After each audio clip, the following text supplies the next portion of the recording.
Jai Radha Madhava Kunja Bihari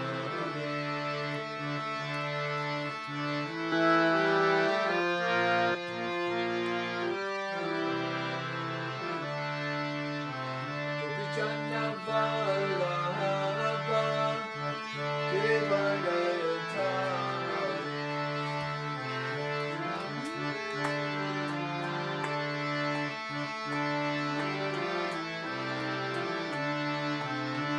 Gopi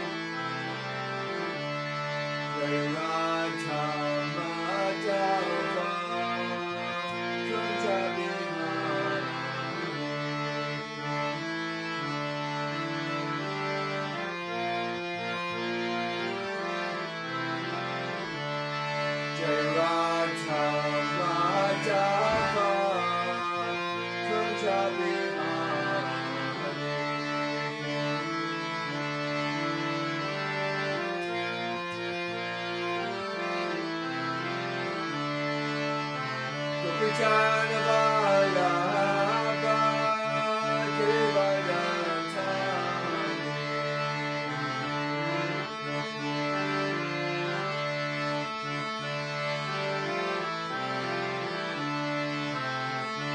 Jana Balaba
Hare Krishna.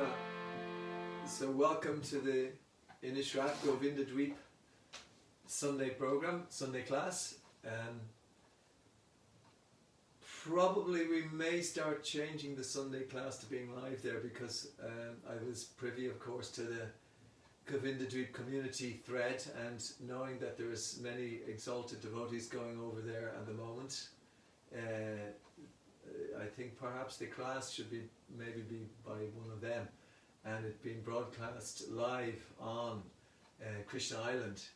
But we're still with the old system today. So I am giving the class today on very auspicious day. From what we've been told, there's going to be a program afterwards at after Prashadam at 2 o'clock. There's a program at 3 o'clock commemorating the I'm not sure if it's the disappearance or appearance of Bhakti Tirtha Swami, who visited the island on several occasions and made a very big impression when he was there. Also, I'm asking devotees to keep in their prayers.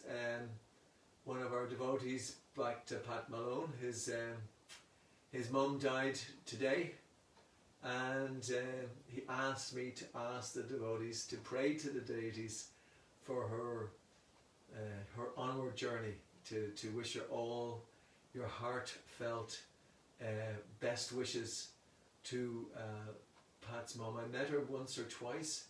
Very, very nice lady. She obviously 3 of her sons at least have taken to Krishna consciousness, and so it's a very auspicious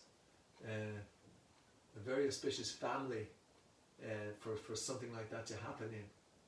And so we'd all wish her all the very, very best in this next stage of her life, and if everyone could say some prayers on her behalf to Radha Govinda. Hare Krishna. So today I wanted to speak from the Bhagavad Gita, chapter 7, text number 19. It goes Sanskrit: Bahunam janmanamante gyanavan man prapajante Vasudeva sarvamiti sa mahatma sadurlabhaha. Such a great soul is very rare. It's a section from the 7th chapter, text number 19.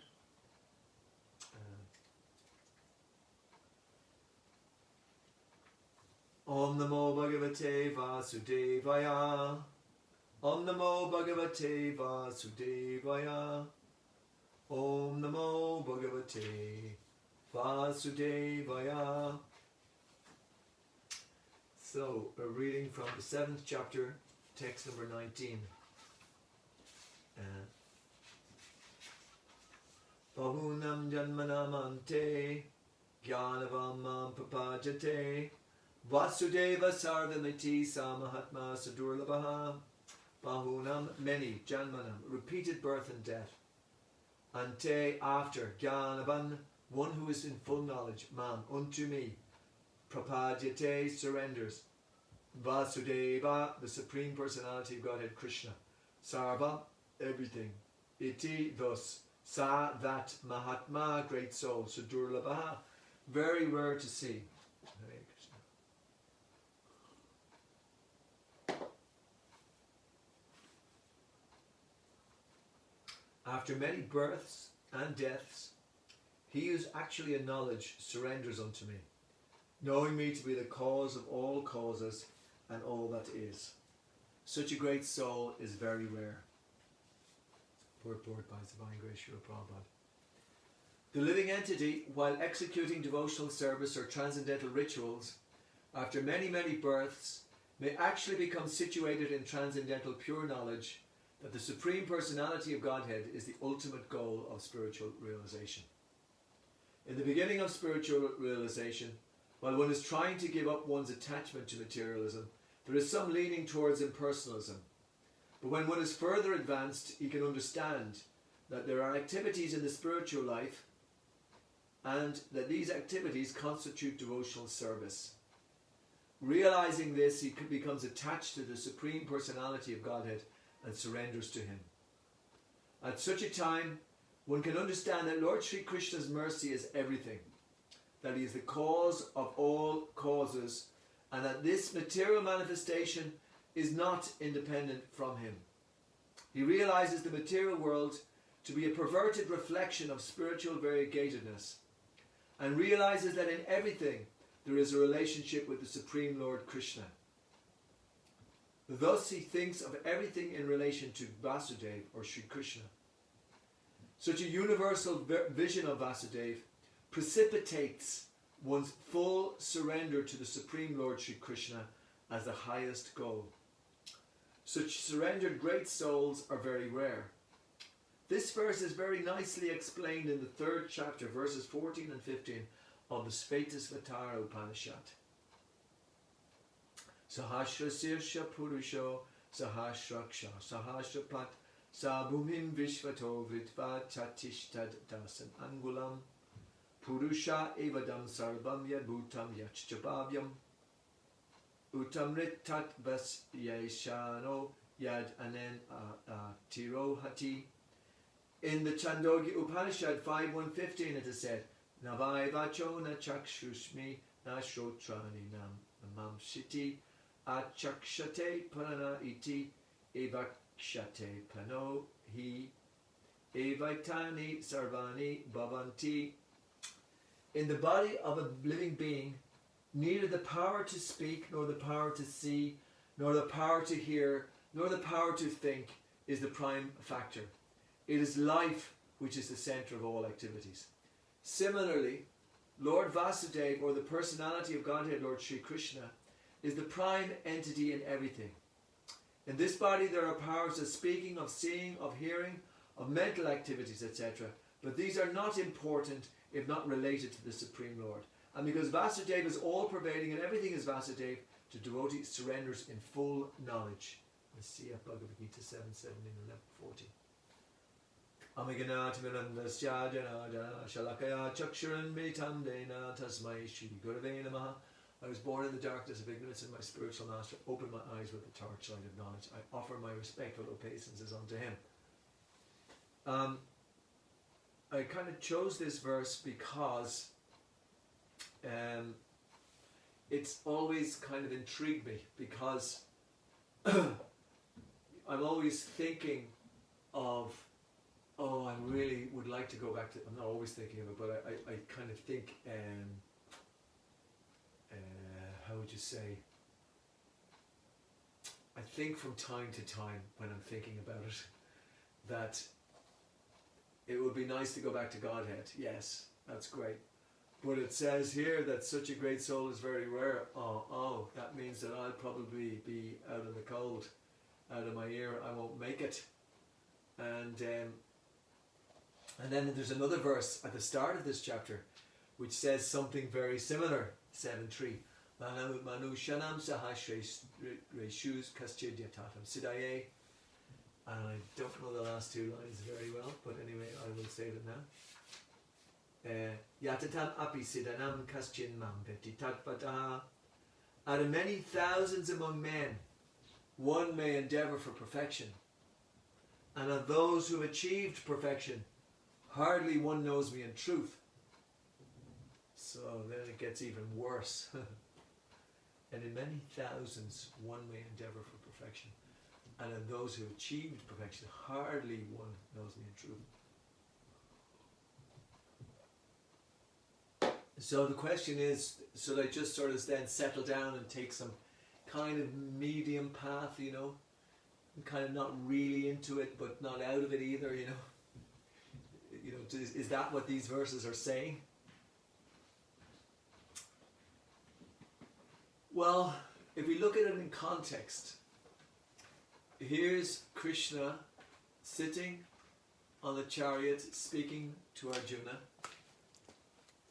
and he's sitting on the chariot speaking to Arjuna, and he's telling him how he should go back, he should perform his duty and go back to the spiritual world.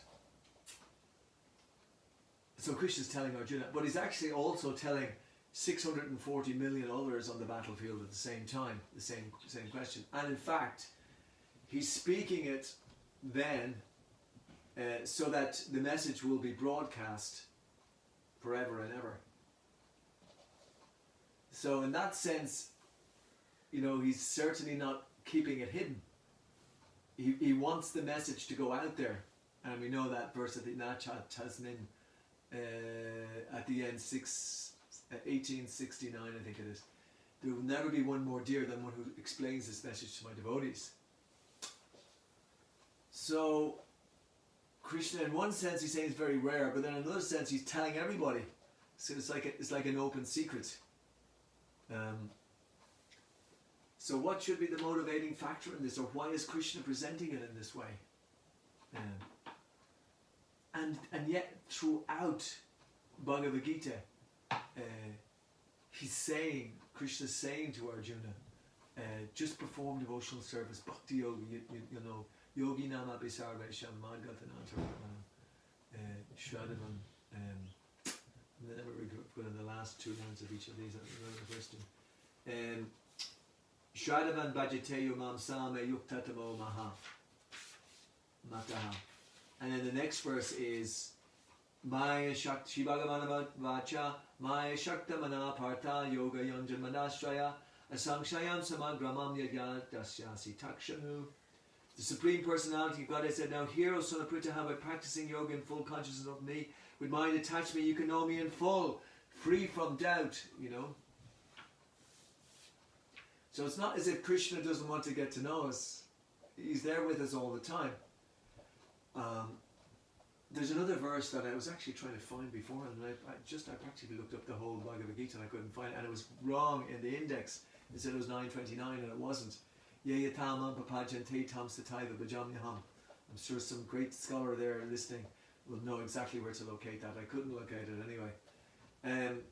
As they surrender unto me, I reward them accordingly. Everyone follows my path in all respects. So that evens out the ground again, okay? Everyone follows Krishna's path in all respects. And if we look at that verse, Manu Shanam Sahasrishu, Krishna before that has been talking about the different types of people who surrender unto him. Or he'll speak about that later, but he's also talking about the impersonalists, the karmi, the jnani, and the yogi, the different types of persons. And he's basically saying that those type of persons, if they persist to what they will do or they will doing, they will ultimately come to him. So it's not as if Krishna is shutting the door, but in fact he's keeping the door very wide open, that everybody is on his path, So Krishna isn't being very unreasonable here. He's being very clear, very, very, very reasonable. As they surrender, I reward them, and everyone follows my path in all respects. And those who surrender, hardly one knows me in truth. So he's also making the indication there of we have to surrender to Krishna. Manushyanam 7.3. I'm sorry, he didn't say surrender. For those who have achieved perfection, hardly one knows me in truth. I wanted to check that there because surrender actually is what is required. But those who have achieved perfection, so that's perfection in their particular path. In other words, one becomes a karmi, a jnani, or a yogi. That's perfection in those paths. Hardly one knows me in truth. So anyway, do you get where I'm coming from? I mean, I was feeling a little bit kind of, I'm just not in the races here. I'm not at the game. I'll never get there. But, and that's why I was quoting these two verses. But actually, Krishna is saying that no, we can get there, and he's explaining exactly how we get there. So we shouldn't be worried about the other paths. And Prabhupada, throughout this Bhagavad Gita, he's just saying, doesn't matter, just perform devotional service and you'll get there. You have performed millions of other Ashvamedha yogas if you just perform devotional service. So therefore the whole impetus then for us is to learn, how can I do this bhakti yogi nama bisharvesam madgadanatra? How can I perform this devotional service? How can I do it? And then we get back into all the stages of of Bhakti Yoga. Starting off with a little faith. But mind you, that little faith has to really sustain you throughout. That faith has to be very strong. Ultimately, it comes to faith in the holy name of Krishna. Hare Krishna, Krishna Krishna, Hare Hare, Hare Rama, Rama Rama, Hare Hare. So every day we have to have absolute faith in the holy name. Every day when we're chanting. No room for distraction. No room for the mind to drag away and to think on so many other things. As I mentioned previously, so many of our great devotees, Sajananda Maharaj, giving all these classes just to focus on chanting. Don't let the mind, I'm not trying to repeat the way he puts it, but he's so eloquent the way he does it, and so absolutely concerned, and so insistent. I've been listening to Maharaj for over 35 years, and he's never lost that ability to make you become very concerned and want to do something. So he's giving these classes and wants us to concentrate on the holy name. That's basically, he's pointing it out very clearly. The holy name can do everything. Krishna is non-different from his name. We are dependent on Krishna. So the holy Harinam Sankirtan, Golokera Premadana Harinam Sankirtan, the holy name descends from the spiritual world. We have to do our bit. We have to try. We have to concentrate the mind, keep the mind focused. We have to stop the distractions. Of course, Krishna says it is possible by constant practice and endeavor. Then we can. That Arjuna was disturbed because he thought it was impossible to do, but it is. But by suitable practice and detachment, Krishna says, suitable practice and detachment. So this is what these Maharajas are saying. We have to continually focus the mind so that when we're actually chanting, we have full faith that this chanting is non-different from Krishna, and that Krishna is there on the tip of the tongue. If we're not at that level when we're chanting, then we have to keep endeavoring. This is why this endeavor is very important. We have to not let in at any minute, So every day is a day to achieve the highest possible status of Bhakti Yoga. Every day we can be on the highest platform.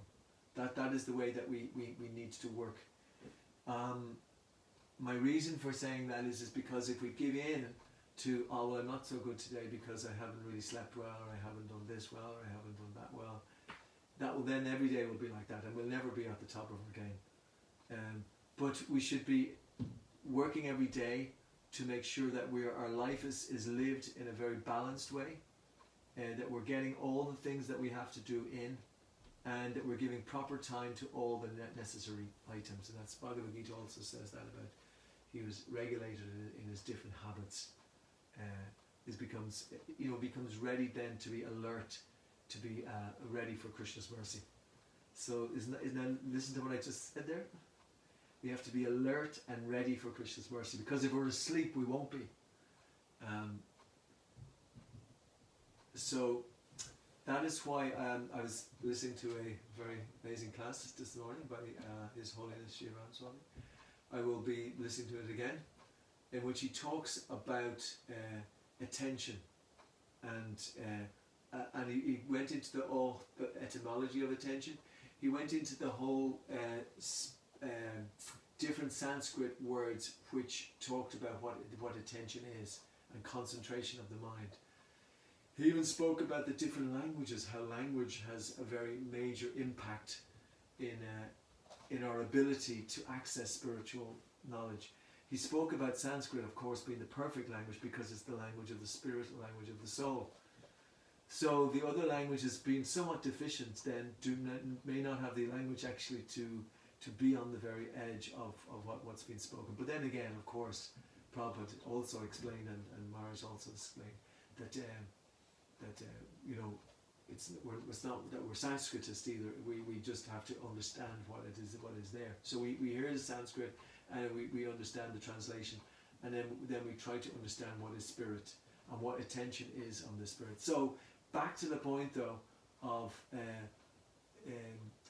that Krishna is everything. The holy name is everything. Sometimes I wonder how it is that we will spread Krishna consciousness throughout the whole of Ireland. Sometimes I wonder how can we do it. Like we're basically getting hardly beyond.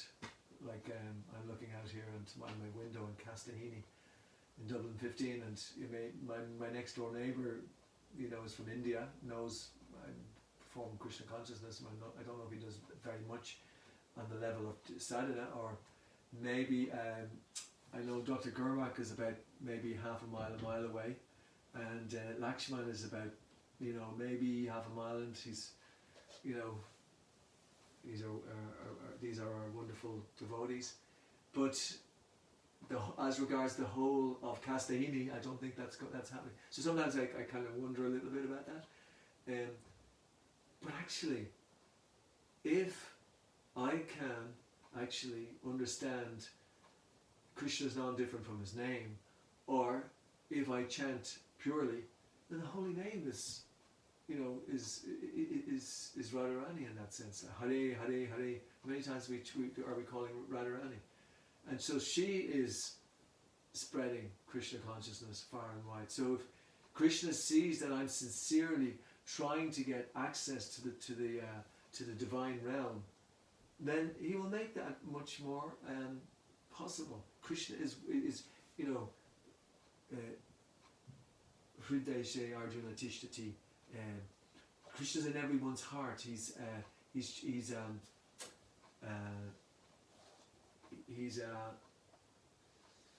informing every living entity what to do next. He's the witness. He's the abode, but he's also the sanctioner in everybody's heart. So the holy name can perform all the activities. Krishna already has done that, and as Krishna says in the Bhagavad Gita, you, O Savisachi, he's talking to Arjuna, can be but an instrument in the fight. So Krishna has already done all of this. He's preached to everybody. But whether it becomes manifest is another question. But it will be dependent on the sincerity as well of Krishna in our hearts. We know that Lord Chaitanya is there. Lord Chaitanya is the, Namo Mahavatanyaya Krishna Prema Pradayate. And this is the golden age. So in every town and village his name will be spread. And we can be but an instrument in that fight. But still, Krishna is using his devotees to spread the Krishna consciousness movement. So if we have to become loyal, we have to become proper receptacles of Krishna's mercy.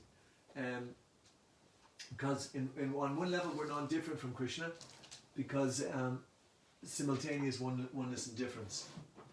So Krishna acts through the devotee, through the jiva, and we want that to be us, because it is the most enlivening and the most enlightening position to be in this world. As Krishna says, there's no servant more dear to me than one who explains this message to my devotees. So when Krishna is pleased with us, when the spiritual master is pleased, when Srila Prabhupada is pleased, then there is no greater joy, that this is the highest pleasure. And as I said, and as I refer to constantly, this when one experiences a higher taste, one becomes fixed in this knowledge. So this knowledge is very important. And so knowledge and faith are both very, very, they're essential elements in becoming this fit jiva to be the instrument in Krishna's hands. So we study the Bhagavad Gita. He who worships me by his intelligence. And we study Bhagavad Gita so that we can become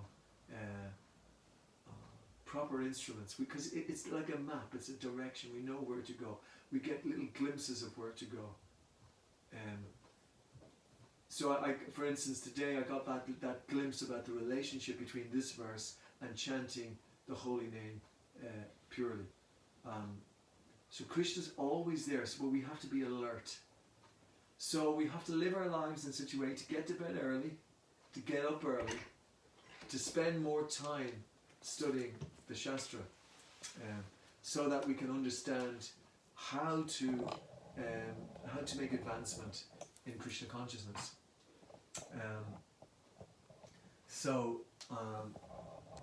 That's why I basically chose this verse, and then again 647, 7:1, 7:3. These are all important verses for us to study, and this is why we're studying Bhagavad Gita here at this time on Sunday, and this is why we have these discussions. Also, in and around this verse, and there's something going on in the background here for me, so I'm finding it hard to concentrate. Just try to get the volume bit loud. I just wanted to go to the verse 7:14, which is just a couple of verses before this verse, and Krishna talks about Daivi Esha Gunamaya Mamamaya Doratiya. The last two ones again. Mamevi Yapapanjate Mayame Tam Tarantite. This divine energy of mind, consisting of the three modes of material nature, is difficult to overcome, but those who have surrendered unto me can easily cross beyond it. Then he goes on to explain those miscreants. Was it Naman Duskritina Muthapu Patintena Devata Naradama Maya Aprita Jnana Shurambhava Mastrita. Those miscreants who are grossly foolish, who are lowest among mankind, whose knowledge is stolen by illusion and partake of the atheistic nature of demons, do not surrender unto me. So do not surrender. Word there, surrender. But then the more pious people, who are they? Chatur Vida Vijantimam Jana Sukritinarjana Arto Jigyasur Artarti Jani Cha Bharatarshava. O best among the Bharatas, 4 kinds of pious men begin to render devotional service unto me. Begin to render devotional service unto me, and ultimately will surrender unto me. The distressed, the desire of wealth, the inquisitive, and he who is searching for knowledge of the absolute. So, and then Krishna says, and of those, the one who is in full knowledge, who is always engaged in pure devotional service, is the best, for I am very dear to him, and he is dear to me. So, all these devotees are undoubtedly magnanimous souls, but he who is situated in knowledge of me I consider to be just like my own self. Be engaged in my transcendental service, he is sure to attain me, the highest and most perfect goal. So now here we come then to the real crux of the issue. The crux of the issue is that, do we surrender to Krishna? You know, because that is the actual currency for this whole exchange with God. This is the currency, you know, because otherwise we'll never get to know Krishna. And the reason it is because Krishna says he is just like my own self. So can you imagine Krishna, you know, somebody who's he's like just like my own self, you know. So that means Krishna has to, you know, Krishna fulfills all that devotee's desires. You know, he not only fulfills the desires, but he gives himself to that devotee. So that's the reason. This is the reason why Krishna doesn't make it so easy, because he realized when one is surrendered unto him, then Krishna has to give himself to this person. And when Krishna does that, then the sky's the limit. You know, there's no limit to the reciprocation that goes on, and we cannot get to that stage unless we're fully surrendered, because otherwise we'd be a disturbance to Krishna. Can you imagine if Krishna gives himself to us and then says, "Oh, by the way, Krishna, I want I want, and everything is gone. You know, the whole thing, the whole magic is finished. And we're a disturbance in the spiritual world. Because that's where we become, when we get to the stage of complete surrender to Krishna, we're in the spiritual world in association with Krishna and with all the other devotees who are there in the spiritual world. And we have our personal relationship with Krishna, which is very unique, and this is where we want to get to. I want to come back again to what I was talking about, the different stages of surrender. We're starting with a bit of faith, then we associate with devotees, and then we perform different activities which will elevate us in Krishna consciousness and get us to the stage of anartha nivritti, getting rid of unwanted things. And then that will bring us ultimately to the stage of steadiness, not ultimately, but to the stage of steadiness, so we can practice with determination. Then we get a little taste, ruchi, and then we get attachment, and then bhava, and then we ultimately become prema, which is again what we're talking about here. So this is all here for us. So we need to get onto the stage of taste, of steadiness, taste, and an attachment, and this ecstasy, which is Krishna consciousness. That will bring us to the stage of actually starting to really want to be with Krishna. That will make us alert. We won't be sleepy when we're in ecstasy. When we're in ecstasy, we'll be very much alert. There's no question of sleeping in the Bhagavad Gita class or sleeping in the Bhagavatam class. No question of the mind drifting. In fact, it happens the other way. If the mind starts going somewhere else, it's dragged back onto Krishna consciousness. You know, it doesn't want to go anywhere else. It's like the reverse of what happens sometimes when we're chanting, when we think of everything under the sun rather than the holy name. But we need to be with the holy name, calling on the holy name, begging the holy name, to be there, you know, for us to serve the holy name. This is what we're meant to do. And then we will spontaneously perform devotional service. We won't be thinking, how can I serve Krishna? We'll be serving Krishna. So there is such a relationship between chanting and serving. It is the same, but I'm speaking about it in terms of also serving the mission, serving Prabhupada. And so, I referred to it earlier, is that, you know, we're thinking of how can I spread this movement, but actually we will just be spreading the movement. We won't be even thinking about it. The thoughts will be Krishna's thoughts. Krishna will be acting through us. We will not be doubting ourselves, free from doubt. You know, that whole section. This verse in 440. The doubts. Let me just get it again. I love this. I love the verse because it's real. I'll state. I said it was 440. 42. Yeah, 442. Tasmat agyana samhitam hritstam. That's right, the classes here. Hritstam jnana sinatmaha chitvainam sangsayang yogam atishto tishta bharata. Therefore the doubts which have arisen in your heart out of ignorance should be slashed with the weapon of knowledge. Armed with yoga, O Bharat, stand and fight. So we should be spiritual warriors. So that is the cry for today from Bhakti Tirtha Maharaj. We should be spiritual warriors. We should have the weapon armed with yoga, stand and fight. So the doubts that which have happened, we should dismiss them. We should get rid of them. So this point is very, very important for me. There's so many verses in Bhagavad Gita which are bringing us to that level. I would like to read one section which I have written here, and is a section from the Bhagavatam, the purport by Srila Prabhupada, page where I just got it. page 100 on the 4th canto, chapter 21, verse 32. Purport, I'm not quoting all of it, but by practicing Bhakti Yoga, one can directly perceive his advancement in spiritual life. So he can perceive it. Just as a person who eats can understand that his hunger is satisfied. So when you've taken prasadam in a few minutes' time, you're a little hungry now, but once the hunger starts to be relieved, you know what that feels like. So the same way, the Bhakti Yoga, one can directly perceive advancement. And listen to this.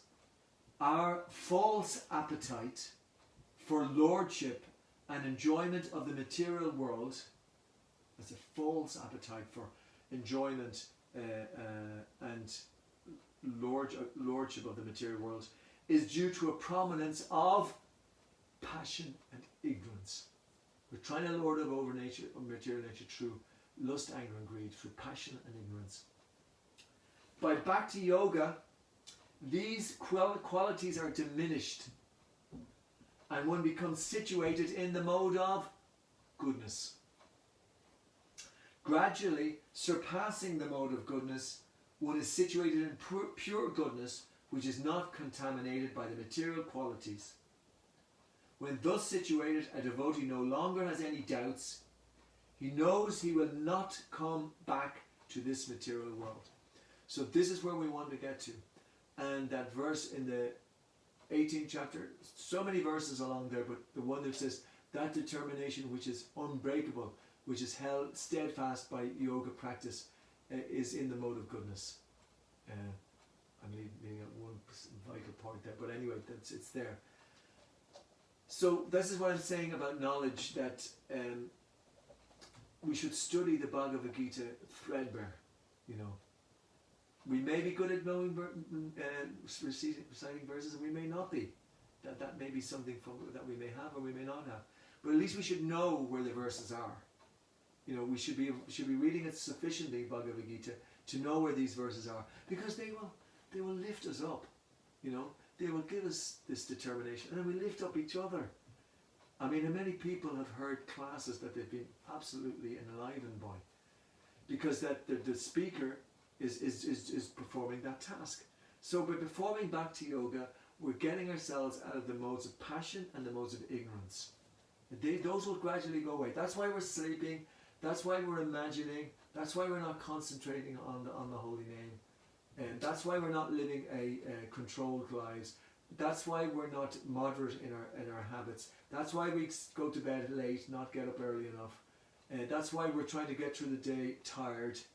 You know, we should become expert. You know, this one life we become expert at. At least we can try to do it. And then Krishna will take over. You know, Krishna, I was, Sanatan I think was quoting that last week about where the footsteps on the strand, there's the 4 footsteps and then it becomes 2, and where were you? Krishna was carrying us. Krishna will carry what we lack. You know, we're very much in need. And so I'll just finish with one last quotation. I'm actually finding quite a few quotations in the Bhagavatam where Prabhupada speaks about what this Krishna consciousness movement is. I know there's many throughout, but this is a particularly nice one I spotted this morning. The Krishna consciousness movement is started for this purpose, so that hundreds of ISKCON centers may give people a chance to hear and chant, to accept the spiritual master, and to disassociate themselves from people who are materially interested. For in this way, one can make solid advancement in going back home, back to Godhead. So, that's all we have to do. We don't have to open big centers. We can open our house. We can have our altar. And we can invite people in. We can feed them prasadam, and we can read from Bhagavad Gita. We can have our family. And we can read from Bhagavad Gita. We can have our family. We can chant Hare Krishna. So, open up more and more centers, and Everyone can do it. Hare Krishna. I don't think there's any time for any comments or questions, but enjoy your feast, enjoy your prasadam, coming now 2:00, and once you've enjoyed that, then you'll know how the full feeling is of Krishna consciousness, and then subsequently you can enjoy the wonderful movie on Inishrath of Bhakti Tirtha Maharaj. I'll ask Srirupa to send me maybe a copy or something so we can look at it down here as well. Okay, thank you very much. Srimad Bhagavad Gita ki Jai. Hare Krishna. What you call that movie is Kripasindhu Jai. Patitanam Pavanam Vaishnava.